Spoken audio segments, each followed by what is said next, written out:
Thanks for tuning in for this month's Shiloh Saturday.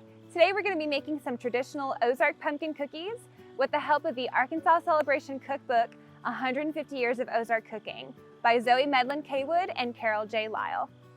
Pumpkins have been grown in the Americas for thousands of years and were considered by many residing in the Ozarks to be a staple food item.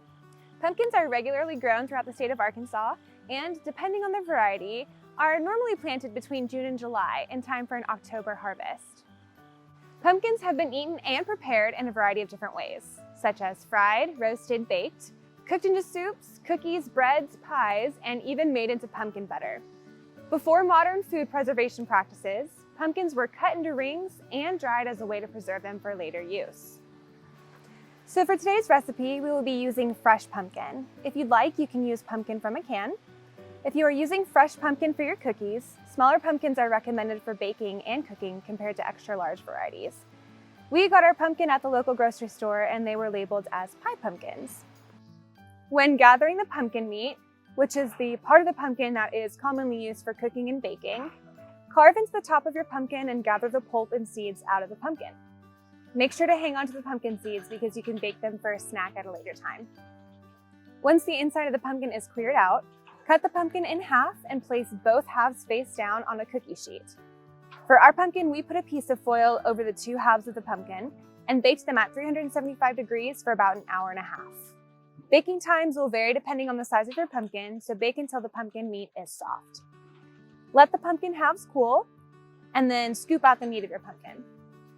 Okay, y'all, so before we get started, we gathered all of our ingredients together.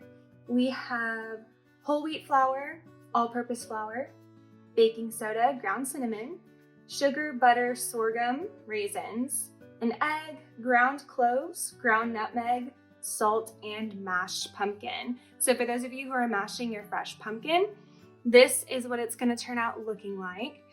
We went ahead and mixed all of our dry ingredients together in this one large bowl, except for our sugar, which we mixed together with our butter over here to make it like a creamy mixture. So for our dry ingredients, you are going to need 1 cup of whole wheat flour, 2.5 cups of white flour, 2 teaspoons of baking soda, 1 teaspoon of ground cinnamon, 1.5 teaspoons of cloves, 1/4 teaspoons of nutmeg, and 1 teaspoon of salt, all mixed together. For our butter and sugar concoction, we used 1 cup of sugar and 1 cup of butter. And then we mashed that together until it was creamy. We have 1 cup of mashed pumpkin, 1 egg, soon to be beaten, 1/4 cup of sorghum, and then we are going to add some raisins for flavor as well.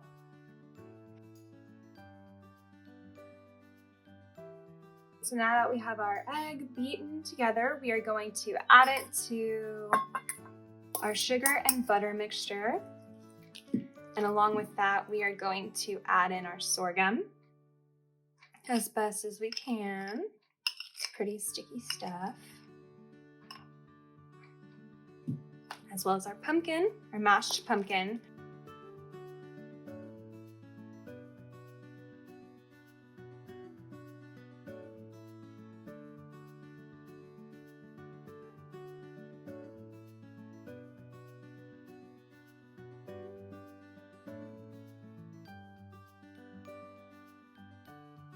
Okay, once our ingredients in this bowl are mixed together pretty well, we are going to add the wet ingredients to the dry ingredients bowl.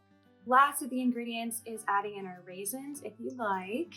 And the recipe calls for 1/2 cup of raisins, or you can just eye it as you like, or add in as little or as many as you like.